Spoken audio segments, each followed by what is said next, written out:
Bismillahirrahmanirrahim. Alhamdulillah wassalatu wassalamu ala nabiyina Muhammad. Sahabat yang saya cintakan Allah Subhanahu wa taala dimanapun Anda berada. Bagaimana keadaannya? Semoga tetap dalam keadaan sehat walafiat dan tetap diberikan Allah taufik dan pertolongannya kepada kita semua untuk bisa beramal saleh di atas sunnah Nabi SAW dan kita dimatikan dalam keadaan husnul khatimah dan dikumpulkan kembali di surganya Allah. Amin ya rabbal alamin. Pada video singkat ini teman-teman kita bahas tentang hadis yang mulia terdapat dalam Sahih Bukhari ya.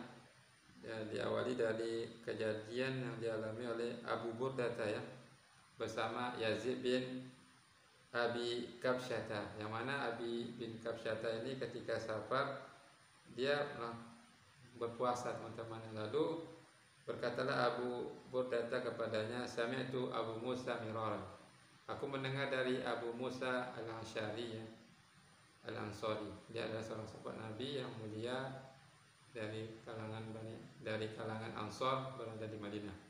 Maksudnya Abu Musa Al-Asy'ari ini berkata, qala Rasulullah sallallahu idza marida al-'abdu aw safara kutiba lahu mithlu ma kana ya'malu muqiman sahihan. Ya, di sini menjelaskan bahwasanya jika seorang hamba itu ditimpa oleh Allah sakit atau dalam keadaan safar, melakukan perjalanan jauh,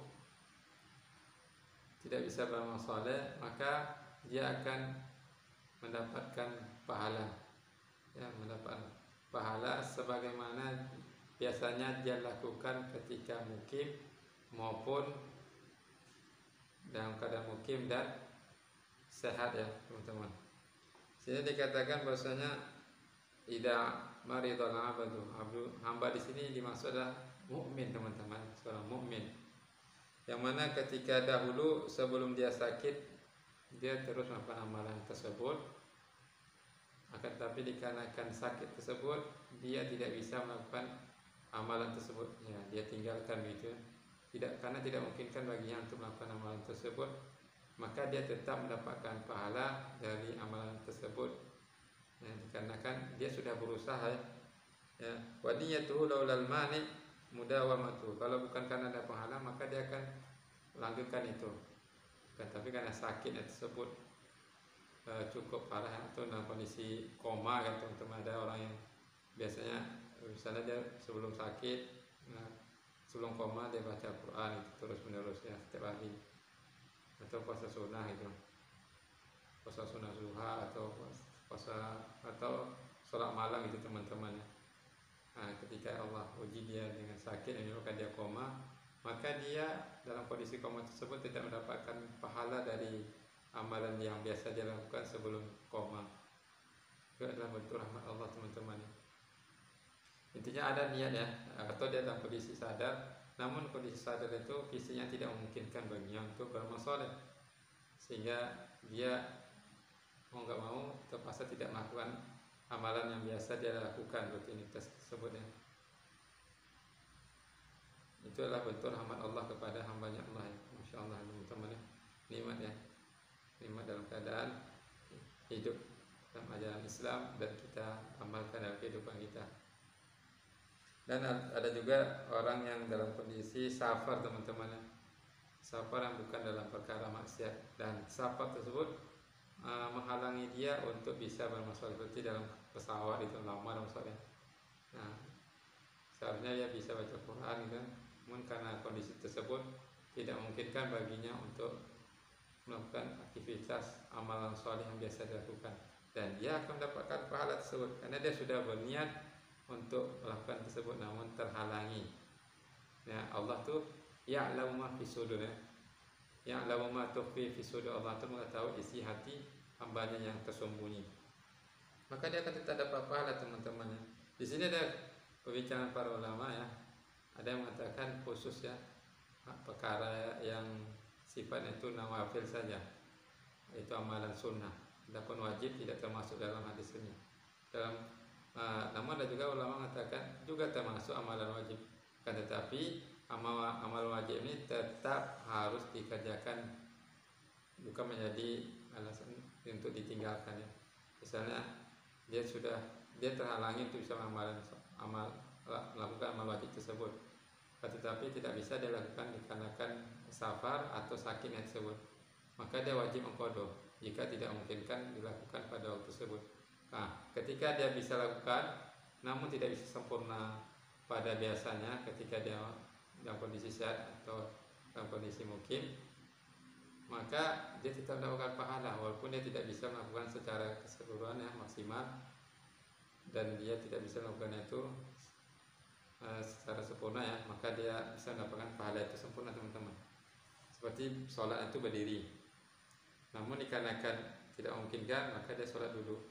Dia sudah berusaha untuk berdiri tetapi tidak bisa, maka dia tetap mendapatkan pahala sempurna sebagaimana dia lakukan ketika sebelum safar atau sebelum dia sakit. Ini adalah bentuk nikmat dari Allah kepada hamba-hambanya. Jadi tidak ada alasan kepada kita itu untuk tidak beramal soleh, tetap berusaha beramal soleh. Fattaqullaha mastata'tum teman-teman. Hendaklah kita bertakwa kepada Allah semampunya. Semampunya di sini adalah tetap memaksimalkan kemampuan yang kita miliki, bukan untuk jadi alasan bermudah-mudahan. Semoga Allah cabut dari pada diri kita itu penyakit bermudah-mudahan. Waliyadzubillah. Dan dalam hadis lain disebutkan bahwasanya hadis ini hadis sahih teman-teman ya. Terdapat juga dalam riwayat Imam Malik, Bukhari, Ahmad, Ibnu Hibban dan Nasa'i. May yuridillahu bihi khairan yusibuhu. May yuridillahu bihi khairan yusibuhu. Barang siapa yang Allah inginkan kebaikan kepadanya, maka Allah akan timpakan musibah baginya. Salah satu adalah sakit teman-teman ya. Tujuannya apa teman-teman? Kepada orang yang soleh Allah timpakan musibah, yaitu liyutahhirahu minadz-dzunubi, untuk membersihkan dia itu dari dosa-dosanya, wa yarfa'u darajatahu, dan untuk juga mengangkat derajatnya. Ya, la yukallifullahu nafsan illa wus'aha. Allah itu tidaklah menimpakan ujian kepada hambanya kecuali hamba tersebut mampu.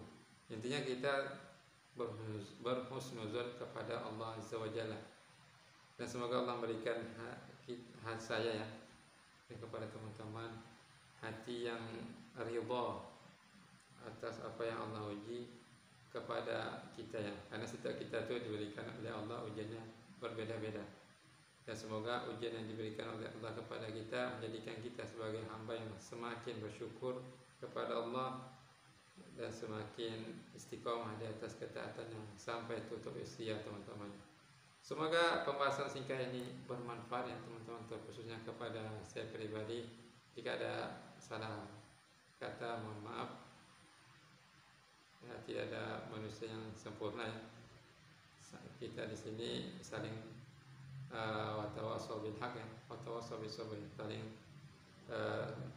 berwasiat dalam hal kesabaran dan kebenaran. Wassallallahu ala nabiyina Muhammadin. Wassalamualaikum warahmatullahi wabarakatuh.